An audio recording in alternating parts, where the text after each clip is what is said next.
Scotland have just released their squad for their opening game of the Six Nations, and looking at it for the first time, my reaction is it's very strong. There's a lot of world class players in that squad. There's a lot of British and Irish Lions. There's a lot of guys in good form right now. I think Gregor Townsend's chosen the right squad, and there's a few guys that might be unlucky to miss out, but I think he's chosen a very well balanced squad for the first game.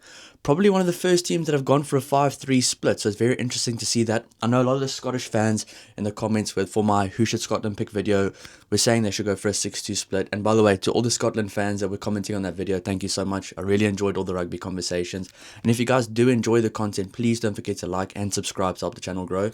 We're trying to get to 1,000 probably by the end of the month, before the end of the Six Nations. But yeah, guys, any help would be appreciated with that. But let's get right into it. First of all, wearing a Scotland shirt here just to show all support for Scotland. I absolutely love Scotland rugby. I love Scottish rugby. I love watching them play. And I really hope Scotland can have a more successful Six Nations this year. I think looking at the squad they've chosen, they've really gone for some good players. And a squad like this shouldn't be getting anywhere below third place, maybe even second. So I think with this team that they've chosen, they could honestly go for a top 3 spot. But let's get right into it. They've gone in the front row for Pierre Schoeman, Ewan Ashman and Xander Ferguson. We expected that from Scotland. I think those are their 3 most experienced front rowers, and I think Ewan Ashman as well recently has been in the form of his life, so it's going to be interesting to see if he can keep that up. But I think Italy's going to be a tough game, especially in the forward pack, so I think they've gone for a very strong forward pack this game. Back in the day, you would have seen maybe a second team or a weaker team selected for an Italy game, but nowadays you can't do that, and especially in the opening game of the Six Nations. So in the lock pairing, they've gone for Scott Cummings and Grant Gilchrist.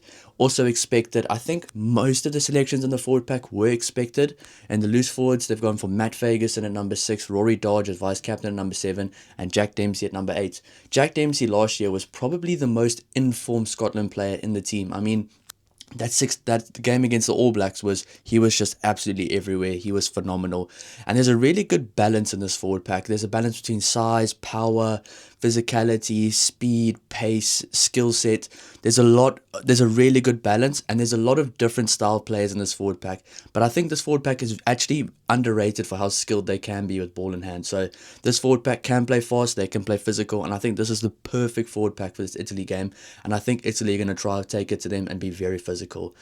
Also, I'm very happy to see Matt Ferguson. He really deserves that starting spot. I know there was a lot of people debating whether he would start, whether Jamie Ritchie would start, but Jamie Ritchie's not even in the 23, so Matt Ferguson's the right guy for the number 6 jersey, and Rory Dodge has been in incredible form recently. Such a mobile flanker as well, and he's a bit of a no-brainer on the sheet. But looking at that loose forwards, the loose trio, they have a really strong loose trio for Scotland, and I'm really excited to see how those 3 can get around the park. Looking at number 9, they've gone for Ben White, and number 10, Finn Russell. So they're keeping those combinations together. These combinations have a lot of cohesion. Ben White, a really good player. Don't think he's been at his best recently for Toulon. He did have a phenomenal game against Edinburgh when Toulon played against Edinburgh. But other than that, I haven't really seen too much of him at Toulon. I mean, they've obviously chosen him because he's been training well. He's the right guy to go next to Finn Russell. And then at number 11, they've gone for Jamie Dobie. That is a bit of an interesting selection. I, in my pre-selection, didn't really think they would go for Jamie Dobie, but he is the right guy to play there. Now that they have selected him there, he can play multiple positions. If there were to be a lot of injuries in a game, he can cover multiple positions. He's a very key guy to have, and I think on form, he deserves it. He definitely does. At number 12 and number 13, they've gone for the stock standard Sione Tuipulotu and Hugh Jones. I mean, that is probably the informed centre pair right now in international rugby, alongside probably Damon De'Alindi and Jesse Creel. So, I mean, you're not going to split up a combination like that knows how to work together so well. 2 British and Irish Lions, 2 guys that know how to play together. They've been playing for a successful Glasgow team, and I think that's a bit of a theme with the Scotland team. Playing guys that have been playing for successful teams that know how to win recently, keeping combinations together, and that's what you should be doing at this level. I mean, as long as people are comfortable together, comfortable playing together, it can only help at international level, especially for the opening game of a tournament where you need that cohesion, you need the guys to know each other, they need that familiarity, so that's a very good thing. So I think from 9, 10, 12, 13, keeping those combinations as cohesive as possible, guys that know how to play together, guys that know each other in and out, that's the right thing to do. That's the right selections to make. Now looking at the other wing, they've gone for Kyle Steyn. Carl Steyn right now is the informed wing for Scotland. There's no doubt about that. He is the informed wing, so I'm really happy to see him there. There was a few years where he was like on the outskirts, like the second or third option for wing, but it's really good to see a guy like him probably being the first choice right now. So, I mean, if you think where Scotland wings were a few years ago, where it was all talk Darcy Graham, all talk Duan van der Merwe, things have taken a complete swing with Jamie Dobie and Carl Steyn. Number 15, they've gone for Tom Jordan. I wasn't expecting this. I was expecting a Blair Kinghorn, so this is a very interesting selection. I don't know if he's injured. I'm not a Scotland fan, so I'm not too sure about these things. But I mean, Tom Jordan will still have a good game. He's a good player, and I think he's going to try and make a mark and try to keep that jersey as his. But I don't know what happened with Blair Kinghorn. It's interesting to see him not at number 15. I thought he would be there. On the bench, they've gone for George Turner at number 16, Nathan Macbeth at number 17, and Elliot Miller-Mills at number 18. Now, it's a very good bench front row, but how will they be able to go up against this Italian forward pack, which prides themselves on scrums? I mean, they do have a strong scrum, they definitely do, but I think the Scottish pack that they've chosen and the bench front row is actually the right choices to make for this game. I think those guys are going to be just fine, and it's good to have quite an experienced guy like George Turner there as well. They've gone for Max Williamson at number 19, Gregor Brown at number 20. So they've got on the bench forward pack for Scotland. They've gone for a bit more of an inexperienced player pool, but I'm really excited to see how they'll do when they come on. I think if Scotland have a bit of a hefty lead going into the 60th minute, then they'll probably clear the bench and let them get going. But just judging by this team with a 5-3 split, I can already tell that the Scotland team's probably going to try to run Italy all over the park. This Scotland team has ball players all over. They have massive athletes. They have guys that can run for a full 80 minutes, guys with a big engine, skill set all over, world-class skill sets, and I think this team is going to try to run around and through Italy for 80 minutes. And it's a very exciting team. Now for the backs on the bench, they've gone for George Horn, Adam Hastings and Darcy Graham. I mean, right now in Scottish Rugby, they have a lot of options to choose from, and that is 3 really strong backline options. I thought they were going to go for Duan van der Merwe at number 23 in my prediction. I mean, just looking from my prediction to this, there's a lot of guys I got right, but also a few guys that I definitely was nowhere near selecting. So it's really good to see a lot of these guys being chosen.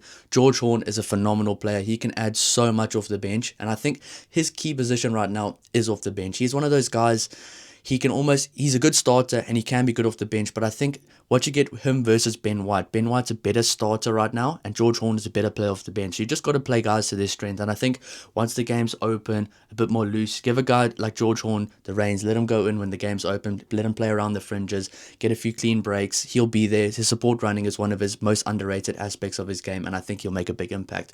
Now, having Adam Hastings next to him as well, this is something I spoke about with one of the other teams as well. I think it was the Irish team, yeah.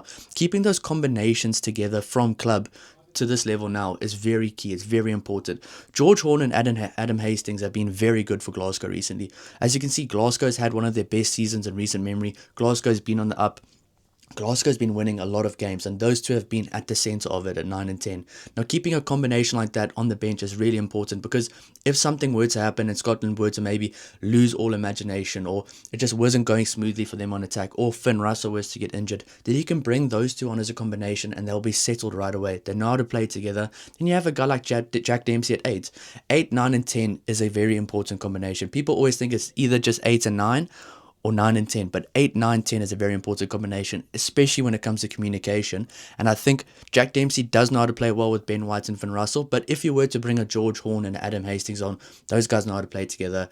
They've played together for many seasons now, and it's going to be like easy. They're going to slot in very easily. So I think George Horn and Adam Hastings were the right choices to make on the bench, especially if things don't go Scotland's way, or if things are really going their way and they're just going to try to take off Ben White and Finn Russell and let the other guys play the rest of the game. So I think that's a very good selection there. I think if it was to go for a 6-2 split, I don't know if Adam Hastings would be on the bench. I think maybe they would have started a guy like Darcy Graham, or I don't know. It's very difficult to say, because there's a lot of really good players and guys that can play utility positions, multiple positions all over the field for Scotland. But at number 23, they have gone for Darcy Graham, and I think he's the right guy to choose right now. I think between him and Duan van der Merwe, it's a bit of a coin flip right now, but they are both good players and they can both add a lot, especially when the game starts to get open at the end of the game. And even if it's a close game at the end of the game, you bring those 3 on, they could maybe add something that wasn't there and change something in the game. So you can always bring on a spark off the bench if you need it as well. So I think Gregor Townsend's gone for a very good squad selection here. I'm really excited to see how the backline can get going, and especially that starting forward pack. I don't think there's any weakness in that starting forward pack for Scotland, and I don't think there's any weakness in the team for Scotland. So the Scotland team right now could honestly end in the top 3 of the Six Nations, and I think this could be the Six Nations that they maybe beat one or two big games that were big teams, because there's been a lot of big games where they just haven't got over the mark. They haven't beaten the All Blacks, they haven't beaten the Springboks in those close games, but they were so close. But I think this team could be the year. But we say that every year about Scotland, but I hope they can do it, because normally for the first 3 games they come out firing, and then after those first 3 games it just seems to fade a bit. The imagination, the way they play, the style of play, it just seems to fade. But let's hope they can keep that up for the Six Nations. And I will be doing a preview before the game. When the Italy team comes out, I'll be doing a bit of a preview, talking about some of the key matchups, some of the important things that they're going to need to do for whoever wants to win. And I'm going to be doing a bit of a combined 23 to see between the two teams what would be my combined team based only on the team sheet, which is just a bit of fun. But yeah, guys, if you do enjoy the content, please don't forget to subscribe to the channel. Good luck to the Scottish fans out there. You've chosen a very strong team. I can't wait to see how they go.